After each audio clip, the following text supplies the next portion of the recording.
ICE, pour Immigration and Customs Enforcement, l'acronyme du service de l'immigration et des douanes des États-Unis, est dorénavant connu dans le monde entier. Pour ses arrestations musclées, ses méthodes d'intimidation décriées, ses renvois massifs vers des prisons hors États-Unis et enfin par les mobilisations de masse qu'il provoque.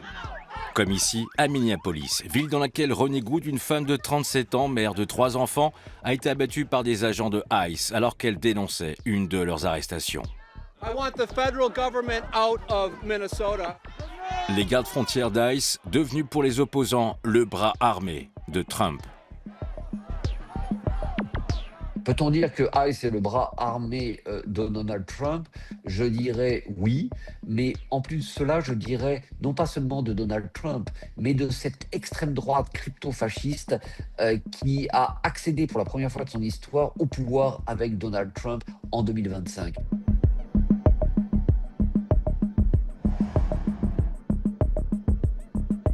Si le président américain veut atteindre son objectif d'expulser 1 million de personnes par an, il doit embaucher près de 10 000 nouveaux agents d'ici 2027. Alors depuis plusieurs mois, ICE inonde radio et télé avec des spots comme celui-ci.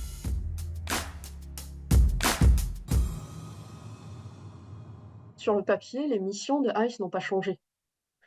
La Constitution n'a pas changé, les lois n'ont pas changé, mais les personnes ont changé, les personnes en charge ont changé, et donc la mise en œuvre a évolué, notamment du fait des directives des personnes qui sont à la manœuvre pour diriger la politique de l'immigration aux États-Unis. Under President Trump, America's borders are closed to lawbreakers. Follow the law, and you'll find opportunity. Break it, and you'll find consequences. Sur volonté de la Maison-Blanche, le budget de l'Agence de l'immigration va ainsi atteindre 75 milliards de dollars entre 2026 et 2029, devenant la plus importante force de police fédérale intérieure du pays. Loin par exemple devant le FBI et ses modestes 11,3 milliards de dollars de budget en 2025 et ses 11 620 agents de terrain. Because a strong nation is a safe nation. Pourquoi ICE est-elle devenue la plus grosse agence, ou est-elle en train de devenir la plus grosse agence fédérale, plus grosse que la CIA ou que le FBI? Tout simplement parce que la lutte contre l'immigration illégale, mais aussi légale, est plus que le cheval de bataille de Donald Trump et de J.D. Vance, mais est pour eux leur lutte existentielle. Et pour attirer ces nouveaux agents, Washington ne regarde pas à la dépense. 50 000 dollars de prime à la signature, possibilité de remboursement total du prêt étudiant ou encore sécurité de l'emploi. Même si dans la galaxie des très nombreuses agences fédérales américaines de police, ICE a longtemps été dans l'ombre de la DEA, du FBI ou encore de l'ATF. Avec quelques 25 000 agents en 2025 pour un budget de plus de 42,5 milliards de dollars. Les nouveaux agents, ainsi recrutés, devaient alors débuter un programme de 4 à 6 mois au FLETC, le centre de formation des forces de police fédérales situé à Glencoe, en Géorgie. Un centre qui forme la plupart des membres des quelques 90 agences fédérales. Mais pour trouver 10 000 nouveaux agents, pas le choix.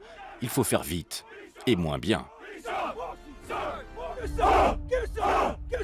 Sur le plan de la gestion du processus de recrutement, il y a eu de nombreux loupés. Pourquoi? Parce que les procédures de vérification ont été raccourcies et ça conduit à faire des erreurs. L'autre problème, c'est le problème de la durée de formation qui durait plusieurs mois auparavant, 3 mois, 6 mois parfois pour certains postes, et qui a été ramené de manière symbolique, comme Donald Trump aime le faire, à 47 jours. Pourquoi? Parce qu'il est le 47e président des États-Unis. Même si, comme l'explique la brochure de l'Académie, les agents de ICE adhèrent, je cite, à 4 valeurs fondamentales: l'innovation, l'engagement, l'éducation et la réussite. Les critères ont changé concernant le niveau d'éducation des agents de ICE. Et c'est nouveau. Sans doute parce qu'il est difficile de recruter des personnes ayant eu une bonne ou longue éducation, ayant été formées dans les universités, etc. Oui, bien sûr. Mais l'objectif est aussi d'avoir des personnes qui n'ont pas été formées à penser, à réfléchir.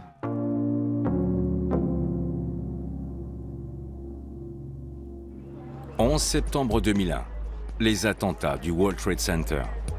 Le point de départ de la création de ICE.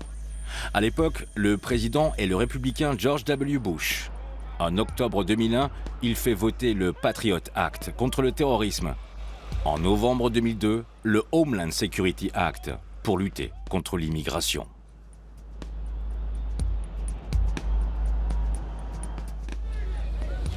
I can hear you.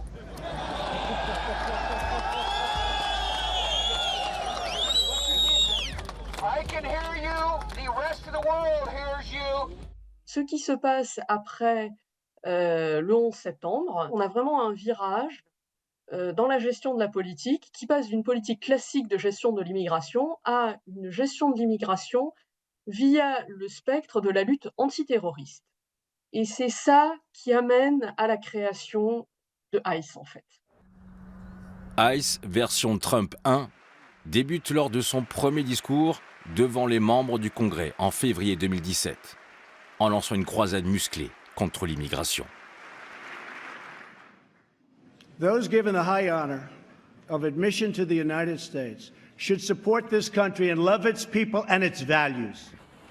À l'époque, ce changement de cap provoque un malaise jusque dans les rangs de ICE. Le gouvernement Trump, lui, encourage à effectuer des descentes dans des lieux jusque-là épargnés, comme des usines, des écoles ou encore des églises. Il ne faut pas caricaturer non plus la police de l'immigration. Il y avait en son sein, il y a toujours des gens tout à fait vertueux, honnêtes, qui y sont pour servir les intérêts de son pays. Localisés, arrêtés, puis placés en détention. Voilà aujourd'hui les principales missions de ICE et des agents de l'US Customs and Border Protection, le CBP.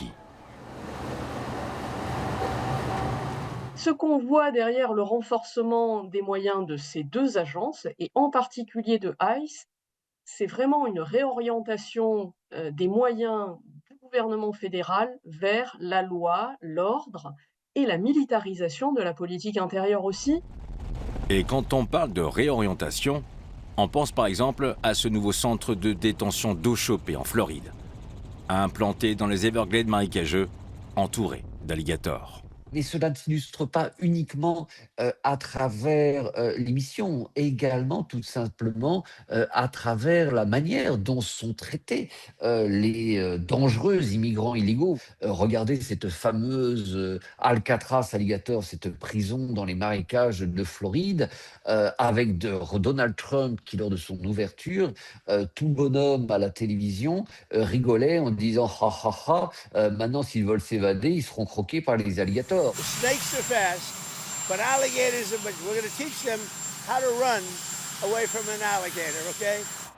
Mais pour les opposants à Trump, ça va de pire en pire. En l'espace d'un an, les agents de ICE ont ainsi semé peur et consternation dans plusieurs grandes villes américaines. Concentration camps are wrong. It's wrong to imprison people without giving them due process.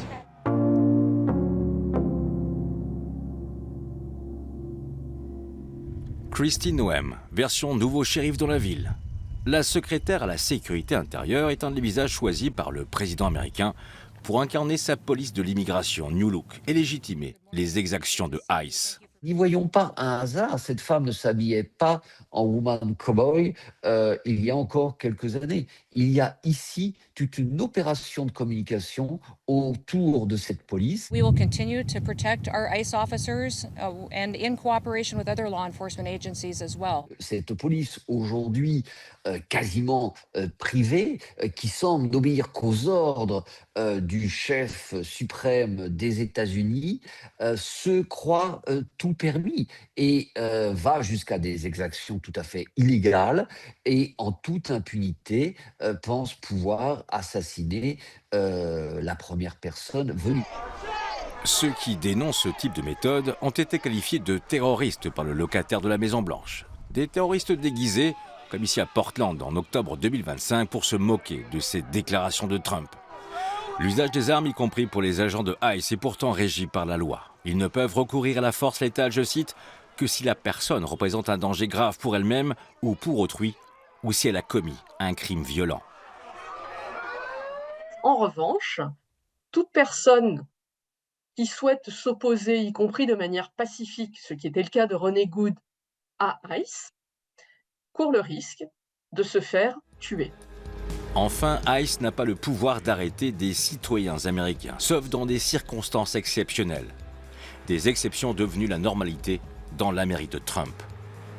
Depuis le retour au pouvoir de Donald Trump et son administration testent les limites de leur pouvoir. Et ils les testent en dépassant les limites qui sont les limites habituelles, qui sont les normes d'exercice du pouvoir non seulement du président, mais également de l'ensemble des ministères.